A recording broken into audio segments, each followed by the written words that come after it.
بسم اللہ الرحمن الرحیم، السلام علیکم دوستو۔ مصر کے اندر ایک حکیم بہت تیزی کے ساتھ شہرت پانے لگا۔ وقت کے ساتھ ساتھ اس کی شہرت ایک قبیلے سے پورے شہر کے اندر پھیل گئی اور پورے شہر سے پوری سلطنت کے اندر پھیلنے لگی، اور اس کی شہرت کے چرچے اتنے ہونے لگے کہ ان کی شہرت کے چرچوں کا شور سلطان صلاح الدین ایوبی رحمۃ اللہ علیہ کے محل کے دروازے پر جا پہنچا۔ اس حکیم کی شہرت ابھی سلطان صلاح الدین ایوبی تک نہیں پہنچی تھی، لیکن سلطان صلاح الدین ایوبی رحمۃ اللہ علیہ کے دربار کے اندر ایک نوجوان کام کرتا تھا، اور اس کا کام سلطان صلاح الدین ایوبی کے دربار میں اندر داخل ہونے سے پہلے لوگوں کو مخاطب کرنا ہوتا۔ جب سلطان صلاح الدین ایوبی محل کے اندر تشریف لائے تو با آواز بلند کہتا، اے لوگو، سلطان صلاح الدین ایوبی تشریف لا رہے ہیں، اور لوگ اس کی پکار سن کر فوراً سے اپنی نشستوں پر کھڑے ہو جاتے اور سلطان کا استقبال کرتے۔ جب اس حکیم کی شہرت اس نوجوان تک پہنچی تو وہ اپنے گھوڑے پر سوار ہوا اور اس حکیم کے بارے میں معلوم کرنے کے لیے نکل پڑا۔ وہ چوراہے سے گزرا تو وہاں لوگوں کا ہجوم لگا ہوا تھا، اور لوگ آپس میں چوراہے کہہ رہے تھے کہ یار وہ حکیم تو بڑا ہی ماہر اور اچھا انسان ہے، وہ جس کو بھی جس مرض کی دوا دیتا ہے وہ چند دنوں کے اندر صحت یاب ہو جاتا ہے۔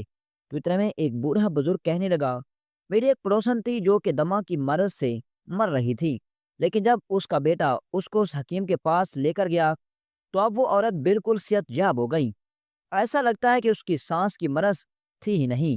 تو اتنے میں اس چوراہے میں موجود لوگوں میں سے ایک اور آدمی کہنے لگا، ہاں ہاں یار، میرا بھی ایک قریبی رشتہ دار بہت بیمار تھا، اور جب اس کو وہ فلاں حکیم کے پاس لے کر گئے تو اس حکیم نے کچھ ایسی دوا دی کہ وہ پیتے ہی میرا وہ رشتہ دار ٹھیک ہو گیا۔ اور وہ حکیم اتنا ایماندار اور اتنا نیک انسان ہے کہ وہ اس کو جتنی بھی فیس دی جائے وہ خاموشی سے لے لیتا ہے، کبھی اس نے کسی سے رقم کا معاوضہ نہیں کیا۔ یہ سن کر وہ نوجوان بڑا حیران ہوا اور چوراہے سے تھوڑا سا فاصلے پر کھڑا اس حکیم کے بارے میں باتیں سننے لگا۔ وہ اس انتظار میں تھا کہ اسے مزید حکیم کے بارے میں کچھ پتہ چل سکے۔ تو اتنے میں تمام لوگوں نے خاموشی اختیار کی اور انہوں نے کوئی اور موضوع پر باتیں کرنا شروع کر دیں۔ اس نوجوان نے سمجھ لیا کہ اب یہاں مجھے اس حکیم کے بارے میں مزید کچھ پتہ نہیں چل سکتا، لہذا میں خود ہی جا کر ان سے اس حکیم کے بارے میں پوچھتا ہوں کہ آخر وہ ایسی کون سی دوا دیتا ہے کہ اس کے پاس ہر مرض کا علاج ہے، اور میں نے ایسا حکیم تو اپنی زندگی میں کبھی نہیں دیکھا جو اپنی فیس بھی نہیں لیتا۔ جب وہ نوجوان چوراہے میں موجود لوگوں کے پاس گیا، اس نے جاتے ہی سلام کیا تو لوگوں نے اس کے سلام کا جواب دیا۔ اتنے میں اس نوجوان نے پوچھا، اے لوگو، کیا تم میری مدد کر سکتے ہو؟ وہ نوجوان ایک عام آدمی کے لباس میں تھا، اور اس نے اسی وقت شاہی لباس اتار کر محل میں ہی رکھ دیا تھا تاکہ کسی کو اس پر شک نہ ہو۔ تو ان میں سے ایک آدمی نے کہا، ہاں بیٹا، بتاؤ تمہیں کیا مدد چاہیے؟ تو اس نوجوان نے پوچھا کہ میری ماں بہت بیمار ہے، اور میں اس کو پورے شہر کے حکیموں کے پاس لے کر گیا، لیکن وہ صحت یاب نہیں ہو سکی۔ میری ماں کے علاوہ میرا اس دنیا میں کوئی نہیں، آپ مہربانی کر کے کسی اچھے حکیم کا مجھے پتہ بتا سکتے ہیں تاکہ میں اس کے پاس اپنی ماں کا علاج کروا سکوں۔ اس نوجوان کی یہ باتیں سن کر تو وہ آدمی کہنے لگا، بیٹا بالکل تم صحیح جگہ پر آئے ہو، ہم آپ کو ایک ایسے حکیم صاحب کے بارے میں بتاتا ہوں جو وہ آپ سے ایک سکہ بھی نہیں لے گا، اور آپ کی ماں کا ایسا علاج کرے گا کہ وہ چند ہی دنوں کے اندر بالکل صحت یاب ہو جائے گی، اور تم ہمیں دعاؤں دو گے۔ یہ سن کر نوجوان بڑا خوش ہو گیا اور کہا، حضور وہ حکیم کہاں رہتا ہے؟ تو اس آدمی نے کہا، بیٹا فلاں قبیلے کے ساتھ ایک خستہ حال جھوپڑی ہے، تم وہاں جا کر نجم و حکیم کا پوچھنا، لوگ آپ کو اس جھونپڑی کی راہ بتا دیں گے۔ یہ سن کر وہ نوجوان اسی وقت اپنے گھوڑے پر سوار ہوا اور اسی قبیلے کی طرف سفر شروع کر دیا۔ بہت دیر تک سفر کرنے کے بعد جب وہ اس قبیلے کے اندر پہنچا تو اس نے نجم و حکیم کے بارے میں پوچھا، تو اس حکیم کا نام لیتے ہی ہر ایک آدمی اس حکیم کی جھونپڑی کا پتہ بتانے لگا۔ اس نوجوان نے قبیلے کے لوگوں سے نجم و حکیم کے بارے میں پوچھا، اور اس نے اس جھونپڑی کی طرف سفر شروع کر دیا۔ وہ راستے میں جاتے ہوئے دیکھ رہا تھا کہ راستہ بالکل سنسان اور بیابان تھا۔ وہ حیران تھا کہ اس قبیلے میں اتنی وسیع جگہ ہونے کے باوجود آخر وہ حکیم ایک سنسان جگہ پر اکیلا کیوں رہتا ہے۔ اس کے دماغ میں بہت سارے خیال آ رہے تھے۔ وہ سوچ رہا تھا کہ کیا وہ کوئی حکیم ہے یا کوئی نعوذ باللہ خدا کہ اس کے لیے پاس جو بھی مریض جاتا ہے وہ اس کا علاج کر دیتا ہے۔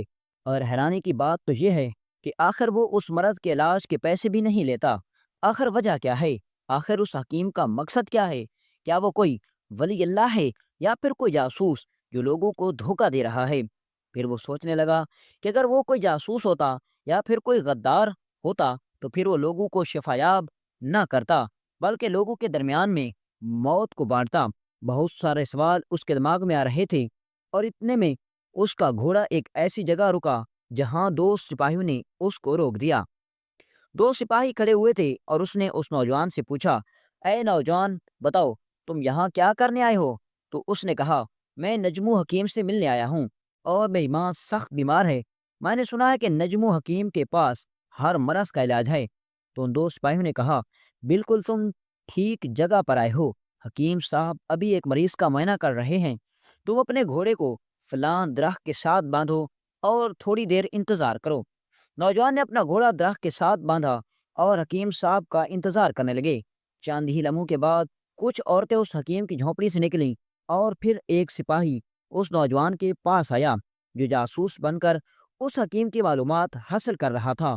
اس کے پاس آیا اور کہا، حکیم صاحب آپ کو بلا رہے ہیں۔ وہ نوجوان جب اندر گیا تو اس کو بڑا ہی عجیب و غریب محسوس ہونے لگا۔ وہ دیکھ کر بڑا حیران ہوتا تھا کیونکہ اس کا حکیم کا حلیہ بڑا ہی عجیب و غریب تھا۔ بکھرے ہوئے بال، چہرے پر جھریاں اور کالا رنگ، آنکھیں سرخ لال۔ وہ بڑا حیران تھا کہ یہ کیسا حکیم ہے جس کی اپنی حالت اتنی بگڑی ہوئی ہے۔ لیکن جب اس نوجوان نے حکیم کی جھونپڑی کے اندر نظر دوڑائی تو اسے بڑی ہی عجیب و غریب بدبو آنے لگی۔ وہ اپنے حواس پر قابو پانے کے باوجود بھی خود کو قابو نہیں کر رہا تھا کیونکہ اس جھونپڑی میں آنے والی عجیب و غریب بدبو اس کو بہت تنگ کر رہی تھی۔ تو اتنے میں اس نوجوان نے حکیم صاحب کو اپنی ماں کے بارے میں بتایا کہ میری ماں بہت سخت بیمار ہے۔ میں اس کو شہر کے ہر حکیم کے پاس لے کر گیا لیکن میری ماں شفایاب نہیں ہو سکی۔ بس آپ آخری امید ہیں۔ یعنی کہ اس نوجوان نے حکیم صاحب کی تمام تعریفیں چاند ہی لمحوں کے اندر کر ڈالیں۔ نجم حکیم اپنی تعریفیں سن کر بڑا خوش ہوا اور اس نے کہا، بیٹا تمہاری حالت کو دیکھ کر لگ رہا ہے کہ تمہارے پاس مجھے دینے کے لیے کچھ نہیں، لیکن میں ان حکیموں جیسا نہیں ہوں جو اپنے مریضوں کی جیب کو دیکھ کر اس کا علاج کرتے ہیں۔ میں تمہیں ایک ایسی دوا بنا کر دیتا ہوں، جا کر یہ دوا اپنی ماں کو پلا دینا، وہ چند ہی دنوں کے اندر ٹھیک ہو جائے گی۔ اگر تمہاری ماں ٹھیک ہو جائے تو پھر اس کو میرے پاس ضرور لے آنا۔ یہ سن کر اس نوجوان نے کہا، حضور میں آپ کا بہت شکر گزار رہوں گا۔ اب وہ نوجوان دیکھ رہا تھا کہ آخر حکیم مجھے کیسی دوا دیتا ہے، آخر وہ ایسی کون سی دوا ہے جس سے پی کر میری ماں صحت یاب ہو جائے گی۔ حالانکہ وہ جانتا تھا کہ نہ ہی اس کی کوئی ماں تھی اور نہ وہ بیمار تھی، وہ تو بس اس حکیم کا پتہ لگانے کے لیے جھوٹ بول رہا تھا۔ چاند ہی لمحے گزرے تو اس حکیم نے ایک صندوق سے ایک شیشی نکالی جس کے اندر سفید رنگ کی دوا بھری ہوئی تھی، اور اس نے وہ دوا اس نوجوان کے حوالے کرتے ہوئے کہا کہ یہ دوا لے جا کر اپنی ماں کو پلاؤ، اور اگر اس دوا کی تمہیں ضرورت پڑے تو یہ دوا میرے پاس آ کر مفت میں لے جانا۔ نوجوان بڑا حیران ہو گیا کہ یہ حکیم آخر کیسا حکیم ہے، اس نے تو مجھے حیران کر دیا۔ اب وہ نوجوان جھونپڑی سے نکل آیا اور سوچتا ہوا اپنے گھوڑے کے قریب آیا، اپنے گھوڑے پر بیٹھا اور گھوڑے پر بیٹھ کر تیز رفتاری کے ساتھ جا رہا تھا۔ وہ سوچتا ہوا جا رہا تھا کہ آخر اس دوا کے اندر ایسی کیا چیز ہے۔ وہ دل میں یہ سوچ رہا تھا کہ یہ دوا لے جا کر میں شاہی طبیب کو دکھاؤں گا اور شاہی طبیب بھی اس کا معائنہ کریں گے کہ آخر اس کے اندر ایسی کیا چیز ملائی گئی ہے، کیا یہ دوا صحت کے لیے نقصان دہ ہے یا اس کے اندر کوئی خطرناک چیز تو نہیں ملائی گئی۔ وہ اسی صورتحال میں اپنے گھوڑے پر تیز رفتاری کے ساتھ جا رہا تھا کہ اچانک اس کی نظر ایک ایسی جگہ پر پڑی جہاں بہت زیادہ شور ہو رہا تھا۔ نوجوان نے اپنا گھوڑا روکا اور وہ جب اس شور والی جگہ پر پہنچا تو وہاں اسے جا کر معلوم ہو گیا کہ ایک بوڑھی عورت کی طبیعت خراب ہے اور وہ مرنے کے قریب ہے۔ اس کے معصوم بچے اپنی ماں کو مرتا ہوا دیکھ کر چیخ چلا رہے تھے۔ اس کے قریبی رشتہ دار بھی اس کی موت کو دیکھ کر رو پیٹ رہے تھے۔ نوجوان کو اتنے میں خیال آیا کہ جو میرے پاس دوا ہے، میں نے لوگوں سے بھی سنا ہے کہ اس حکیم کے پاس ہر دوا کا مرض ہے، اگر یہی دوا میں اس بوڑھی عورت کو پلا دوں تو ہو سکتا ہے کہ وہ صحت یاب ہو جائے۔ تو اس نے وہ دوا اپنی جیب سے نکالی اور ان لوگوں کو کہا کہ اس کو یہ دوا پلا دو، یہ ٹھیک ہو جائے گی۔ وہ مرتے کیا نہ کرتے، انہوں نے اس نوجوان سے وہ دوا لی اور اس عورت کو پلا دی، اور ہی چاند لمحے گزرے تو سب گاؤں والوں کے پیروں تلے زمین نکل گئی۔ وہ بڑے حیران ہو گئے کہ جو عورت مرنے کے قریب جا چکی تھی وہ چاند ہی لمحوں کے اندر اپنے بستر پر اٹھ بیٹھی، اور یہ سارا منظر دیکھ کر وہ نوجوان بھی حیرت زدہ نظروں سے کھڑا تھا۔ تمام گاؤں والوں نے اس کو اپنے کندھے پر اٹھا لیا اور اسے کہنے لگے کہ تم تو ہمارے لیے فرشتہ بن کر آئے ہو۔ تو نوجوان بڑا حیران تھا کہ آخر اس دوا کے اندر ایسا کیا تھا کہ یہ چاند ہی لمحوں کے اندر ٹھیک ہو گئی، اور وہ اپنے گھوڑے پر سوار ہوا اور سلطان صلاح الدین ایوبی رحمۃ اللہ علیہ کے پاس پہنچا۔ جب وہ دربار کے اندر پہنچا تو سلطان صلاح الدین ایوبی دربار کے اندر تشریف لا چکے تھے۔ اس کے آتے ہی سلطان نے پوچھا، اے نوجوان، آخر کیا وجہ تھی؟ کیا تم دربار کے اندر نہیں تھے؟ اور آخر اتنی دیر کہاں تھے؟ اور تمہارے چہرے پر اتنی پریشانی کے آثار کیوں نظر آ رہے ہیں؟ تو یہ سن کر وہ نوجوان نے کہا، حضور ایسی کوئی بات نہیں ہے۔ اب سلطان صلاح الدین ایوبی لوگوں کے مسائل حل کرنے لگے۔ جب دربار کا وقت ختم ہونے لگا تو پھر سے سلطان صلاح الدین ایوبی نے جب اس نوجوان کا چہرہ مرجھایا ہوا دیکھا تو سلطان نے کہا، اے نوجوان، بتاؤ آخر کیا وجہ ہے؟ آخر ایسی کون سی بات ہے جس نے تمہیں پریشان کر دیا؟ تو اس نوجوان نے سلطان صلاح الدین ایوبی کو بتایا، سلطان معظم، میں نے فلاں قبیلے کے اندر ایک حکیم بہت مشہور ہو رہا ہے، میں نے اس کے بارے میں سنا ہے کہ اس کے پاس جو بھی مریض جاتا ہے وہ صحت مند ہو جاتا ہے، اور حیرانی کی بات تو یہ ہے کہ وہ لوگوں کو مفت میں دوائیں دیتا ہے۔ میں نے جب اس حکیم کے بارے میں سنا تو اس کے بارے میں معلوم کرنے کے لیے بھیس بدل کر اس کے پاس پہنچا۔ میں نے اس سے کہا کہ میری ماں بوڑھی ہے اور وہ بہت بیمار ہے، بستر مرگ پر ہے، تم مجھے کوئی دوا دو۔ اس نے مجھے مفت میں دوا دی اور میں وہ دوا لے کر محل کی طرف آ ہی رہا تھا، کیونکہ میں جانتا تھا کہ اگر میں یہ دوا شاہی طبیب کے پاس لے آیا ہوں تو دوا کے اندر ایسی کیا چیز ہے وہ ضرور معلوم کر لیتا۔ لیکن سلطان معظم، اتفاق کی بات ہے کہ میں راستے میں نے ایک عورت کو مرتے ہوئے دیکھا، میرے پاس اور کوئی راستہ نہ رہا، میں نے وہ دوا اس عورت کو پلا دی، اور وہ عورت، سلطان معظم، حیرانی کی بات یہ ہے کہ جو مرنے کے قریب تھی وہ بالکل صحت یاب ہو گئی۔ یہ سن کر سلطان صلاح الدین ایوبی بھی حیرت میں پڑ گئے اور کہا، کیا تم سچ کہہ رہے ہو؟ تو سلطان نے کہا، کیا اس دنیا میں ابھی بھی ایسے لوگ ہیں جو لوگوں کی مفت میں مدد کرتے ہیں؟ تو اس نوجوان نے کہا، سلطان معظم، بے شک وہ لوگوں کی مدد مفت میں کر رہا ہے، بے شک اس کی دوا سے تمام مریض صحت یاب ہو جاتے ہیں، لیکن سلطان معظم، جب میں نے اس حکیم کی جھونپڑی کو دیکھا، جب اس حکیم کو دیکھا، مجھے اس سے بڑا ہی کوئی عجیب و غریب نفرت ہونے لگی، مجھے اس سے بڑا ہی خوف ہونے لگا، مجھے لگتا ہے کہ وہ حکیم کے بھیس میں کوئی جاسوس ہے اور وہ بہت خطرناک انسان ہے۔ یہ سن کر سلطان نے کہا، آخر تم ایسا کیوں لگتا ہے؟ تو اس نے کہا، سلطان معظم، میری آپ سے درخواست ہے کہ آپ اس حکیم کے بارے میں پتہ کروائیں۔ سلطان صلاح الدین ایوبی رحمۃ اللہ علیہ نے 3 سپاہیوں پر ایک دستہ تیار کیا اور انہیں اس حکیم کی طرف روانہ کر دیا۔ چند دنوں کے بعد وہ دستہ جب واپس لوٹا تو سلطان نے پوچھا، بتاؤ تمہیں اس حکیم کے بارے میں کیا پتہ چلا؟ تو انہوں نے کہا، سلطان معظم، ہم نے ارد گرد کے قبائل سے اور ارد گرد کی تمام آبادی سے اس حکیم صاحب کے بارے میں پوچھا، معلوم کیا، تو تمام لوگوں نے نجم و حکیم کی تعریف ہی کی، کسی نے بھی اس حکیم کے بارے میں کچھ برا بھلا نہیں کہا، لگتا ہے کہ واقعی میں ہی ایک انسان ہے۔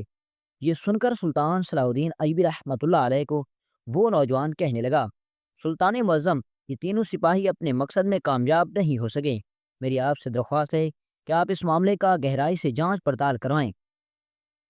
یہ سن کر سلطان صلاح الدین ایوبی رحمۃ اللہ علیہ نے کہا، ٹھیک ہے، کل صبح تم اور میں بھیس بدل کر اس حکیم کے پاس جائیں گے اور معلوم ہو جائے گا کہ آخر اس حکیم میں ایسا کیا ہے، آخر اس دوا کے اندر ایسی کیا چیز ملاتا ہے کہ وہ ہر مریض صحت یاب ہو جاتا ہے۔ چنانچہ سلطان صلاح الدین ایوبی رحمۃ اللہ علیہ نے اگلی صبح 2 آدمیوں کا بھیس بدلا اور اس نوجوان کو اپنے ساتھ لیا اور اپنی منزل کی طرف روانہ ہو گئے۔ سلطان صلاح الدین ایوبی رحمۃ اللہ علیہ گھوڑے پر تیز رفتاری کے ساتھ جاتے ہوئے یہ سوچ رہے تھے کہ کہیں ایسا نہ ہو کہ وہ حکیم سچ میں ہی نیک انسان ہو اور میں کہیں اس کی بدنامی کا باعث نہ بن جاؤں۔ اگر ایسا ہو گیا تو میں خود کو کبھی معاف نہیں کر پاؤں گا، لیکن اگر وہ کوئی غدار یا کوئی جاسوس ہوا تو اس کا انجام ایسا عبرتناک بناؤں گا کہ اس کی نسلیں یاد رکھیں گی۔ اسی سوچ کے ساتھ سلطان صلاح الدین ایوبی رحمۃ اللہ علیہ اپنے اس قریبی ساتھی اس نوجوان کے ساتھ اپنی منزل پر پہنچے۔ سلطان صلاح الدین ایوبی جب اس حکیم کی جھونپڑی کے قریب گئے تو دیکھ کر سلطان کی حیرت کی انتہا نہ رہی۔ ایک خستہ حال جھونپڑی، لیکن وہاں لوگوں کا اتنا زیادہ ہجوم تھا کہ دیکھ کر سلطان کو حیرت ہو رہی تھی۔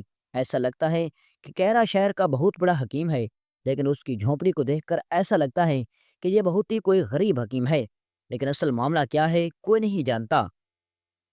اب سلطان صلاح الدین ایوبی رحمۃ اللہ علیہ جب اس جھونپڑی کے قریب پہنچے تو آگے سے اس حکیم کے سپاہیوں نے روک لیا۔ تو سلطان صلاح الدین ایوبی نے منصوبے کے مطابق ان دو سپاہیوں کے سامنے اپنی اوزاری بیان کرنا شروع کر دیں۔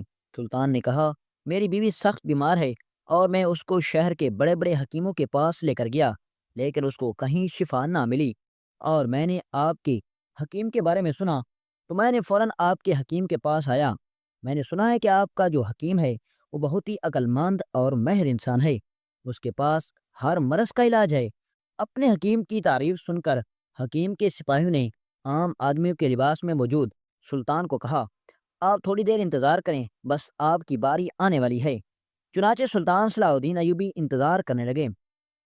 چند ہی لمحوں کے بعد ایک سپاہی باہر آیا اور اس نے کہا، حضور آپ کو حکیم صاحب بلا رہے ہیں۔ سلطان صلاح الدین ایوبی نے اپنے ساتھ میں موجود شاہی طبیب، جو کہ وہ عام لباس میں تھا، اور اپنے اس قریبی نوجوان کو اشارہ دیا اور پھر اس جھونپڑی کے اندر چل پڑے۔ دروازے پر موجود سپاہی سلطان اور اس کے ساتھیوں کو اندر لے گئے، لیکن جیسے ہی سلطان صلاح الدین ایوبی اندر داخل ہوئے تو سلطان کے پیروں تلے زمین نکل گئی۔ سلطان صلاح الدین ایوبی حیرت میں پڑ گئے کہ آخر اصل معاملہ کیا ہے، کیونکہ اس حکیم کی شہرت کے چرچے سن کر لوگوں کا وہاں ہجوم لگا ہوا تھا، لیکن جب سلطان نے اس کی جھونپڑی کو دیکھا تو بہت ہی خستہ حال اور اس حکیم کا حلیہ دیکھ کر سلطان کی حیرت میں مزید اضافہ ہو گیا۔ اس حکیم کا حلیہ کسی بیکاری سے کم نہیں تھا، بکھرے ہوئے بال، زرد آنکھیں اور سفید داڑھی، اور اس کی آنکھوں میں کوئی شیطانیت نظر آ رہی تھی۔ سلطان صلاح الدین ایوبی رحمۃ اللہ علیہ نے اشارے سے شاہی طبیب کو کہا کہ تم ہر حالات کے لیے تیار رہنا، کیونکہ یہاں کچھ بھی ہو سکتا ہے، اور اشارے ہی اشاروں میں سلطان صلاح الدین ایوبی اپنے ساتھیوں سے ہر لمحے بات کرتے رہے۔ جب حکیم صاحب فارغ ہوئے اور وہ سلطان سے مخاطب ہوئے، حکیم بھی نہیں جانتا تھا کہ اس کے سامنے بیٹھا شخص کوئی عام انسان نہیں بلکہ مصر کی سرزمین کا سلطان ہے، لیکن وہ حکیم سلطان کو ایک عام آدمی سمجھ کر سلطان سے مخاطب ہوا اور کہا، اے نوجوان، بتاؤ آخر تمہیں کیا ضرورت میرے تک کھینچ لائے؟ تو سلطان نے کہا، حضور میری خوبصورت حسین و جمیل بیوی شدید بیمار ہے، میں ہر حکیم کے پاس اس کا علاج کروانے کے لیے گیا، میں ان سے بہت محبت کرتا ہوں اور اس سے عجاب نہیں ہو رہی، اگر آپ میری بیوی کا علاج کر دیں تو میں آپ کو جتنی بھی آپ کی فیس ہوگی دینے کے لیے تیار ہوں۔ بدقسمتی سے تو اس حکیم نے کہا، بیٹا پہلے تم مجھے بتاؤ تیری بیوی کو مرض کیا ہے؟ تو سلطان صلاح الدین ایوبی نے کہا، میری بیوی کو مرگی کے دورے پڑتے ہیں اور وہ اچانک زمین پر گر جاتی ہے اور تڑپنے لگتی ہے۔ تو یہ سن کر اس حکیم نے کہا، بیٹا یہ تو کوئی مرض ہی نہیں، میں تمہیں ایک بوتل دوا کی دے رہا ہوں، جا کر اپنی بیوی کو پلا دینا، اور اگر ضرورت پڑے تو وہ دوا تم خود بھی پی لینا۔ یہ سن کر سلطان حیران ہو گئے کہ اس دوا کی ضرورت میری بیوی کو ہے۔ پھر سلطان صلاح الدین ایوبی نے کہا، حکیم صاحب آپ اپنی فیس بتائیں۔ تو حکیم نے کہا، حضور میں کوئی فیس نہیں لیتا، اگر آپ چاہتے ہیں تو آپ کے دل میں جو کرے میرے ساتھ پڑے ہوئے کٹورے کے اندر ڈال دیں، اور یہ بھی رقم ہے، خود میں خرچ نہیں کروں گا بلکہ میں غریبوں میں تقسیم کرتا ہوں۔ یہ سن کر سلطان صلاح الدین ایوبی چند لمحوں کے لیے تو اس حکیم سے بڑے متاثر ہوئے کہ یہ بڑا ہی عجیب انسان ہے، لوگوں سے اپنی فیس بھی نہیں لیتا، اور اگر کوئی مرضی سے دے تو وہ بھی غریبوں میں تقسیم کر دیتا ہے۔ اب سلطان صلاح الدین ایوبی رحمۃ اللہ علیہ نے وہ بوتل لی اور اپنے ساتھیوں کے ساتھ جھونپڑی سے نکل پڑے۔ سلطان صلاح الدین ایوبی جھونپڑی میں موجود سب چیزوں کو غور سے دیکھ رہے تھے۔ سلطان نے دیکھا کہ اس کی جھونپڑی میں موجود کوئی بھی چیز اس بات کی گواہی نہیں دے رہی تھی کہ اس کا تعلق اسلام سے ہے۔ وہ اپنے رہنے کے اعتبار سے ہی سب کچھ دکھا چکا تھا کہ وہ کوئی جاسوس ہے، لیکن اس کو کوئی عام آدمی نہیں پہچان سکتا تھا۔ سلطان صلاح الدین ایوبی جب باہر نکلے تو وہ بوتل سلطان نے شاہی طبیب کو دیتے ہوئے کہا کہ اس کو معائنہ کرو، آخر اس کے اندر ایسی کیا چیز ہے؟ تو سلطان صلاح الدین ایوبی شاہی طبیب نے فوراً اس کا معائنہ کیا تو اسے پی کر اس کے پیروں تلے زمین نکل گئی۔ اس نے کہا، سلطان معظم یہ تو غضب ہو گیا، اگر یہی دوا یہ سب لوگوں میں بانٹ رہا ہے تو آپ ایسا سمجھیں کہ وہ دوا نہیں بلکہ زہر تھی۔ سلطان نے کہا، مجھے تمہاری بات کی سمجھ نہیں آ رہی، آخر تم یہ کیا کہہ رہے ہو؟ اگر وہ زہر ہوتی تو سب لوگ مر جاتے، نہ کہ شفا یاب ہوتاتے۔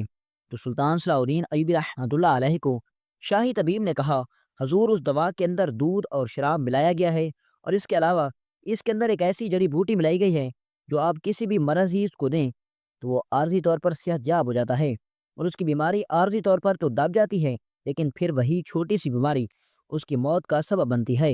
اور یہ حکیم بھی لوگوں کی زندگیوں کے ساتھ کھیل رہا تھا، اور یہ سستی شہرت پانے کے لیے پوری سلطنت کے اندر اپنا نام تو بنا رہا تھا، لیکن لوگ نہیں جانتے کہ اس کی یہ دوا پینے کے بعد چند ہی سالوں کے بعد ان کی موت ہو جائے گی۔ یہ سن کر سلطان صلاح الدین ایوبی نے اس وقت بیان سے تلوار نکالی اور اسی وقت حملہ کر دیا۔ سپاہیوں نے آگے سے مداخلت کی، لیکن سلطان کے ساتھ دونوں نوجوان بہت بہادر تھے، اور چند ہی لمحوں کے اندر سلطان صلاح الدین ایوبی حکیم کے سپاہیوں کو مار کر اس حکیم تک پہنچتے تو وہ سلطان سے موت کی بھیک مانگنے لگا۔ تو سلطان نے کہا، بتاؤ اصل میں تم کون ہو، اس کے بعد ہی تمہیں معاف کیا جائے گا۔ تو اس نے اپنی موت کے ڈر سے کہا، میں ایک راہب ہوں، ایک پادری ہوں، اور میرا مقصد مسلمانوں کے اندر خوف پھیلانا تھا، کیونکہ جو میں دوا لوگوں کو دیتا تھا اس کے اندر شراب ہوتی تھی، اور جو بھی مریض شراب پیتا وہ پھر اسی دوا کا عادی ہو جاتا۔ اور اسی طرح جب سے میں نے یہ کام شروع کیا، بازاروں کے اندر شراب بہت تیزی کے ساتھ بکنے لگا، کیونکہ جو شراب ایک بار پی لیتا ہے وہ ہر حال میں دوبارہ پیتا ہے، اور اسی طرح میں اپنے مقصد میں کامیاب ہو رہا تھا۔ اگر آپ مجھے نہ پکڑتے تو میں چند ہی سالوں کے اندر اس پورے علاقے میں لوگوں کو نشائی بنا دیتا، اور یہ علاقہ ہمارے بادشاہ کے لیے بہت اہم تھا، اور ہمارا بادشاہ جب اس علاقے میں موجود لوگوں کو نشے میں عادی کر لیتا تو ان پر حملہ کر کے یہ سارا علاقہ فتح کر دیتا، اور آپ سے یہ سارا علاقہ چھین لیتا۔ یہ سن کر سلطان صلاح الدین ایوبی نے اسی وقت اس راہب یعنی کہ پادری کا سر قلم کر دیا، اور پھر اس پادری کا سر قلم کرنے کے بعد سلطان صلاح الدین ایوبی نے اس کا سر بادشاہ کو تحفے میں بھجوا دیا۔ اور اسی طرح سلطان صلاح الدین ایوبی رحمۃ اللہ علیہ نے اپنی عقل مندی بہادری سے صرف 2 سپاہیوں کے ساتھ اس پادری کو انجام تک پہنچایا، اور اس پادری کا راز ہمیشہ ہمیشہ کے لیے فاش کر دیا۔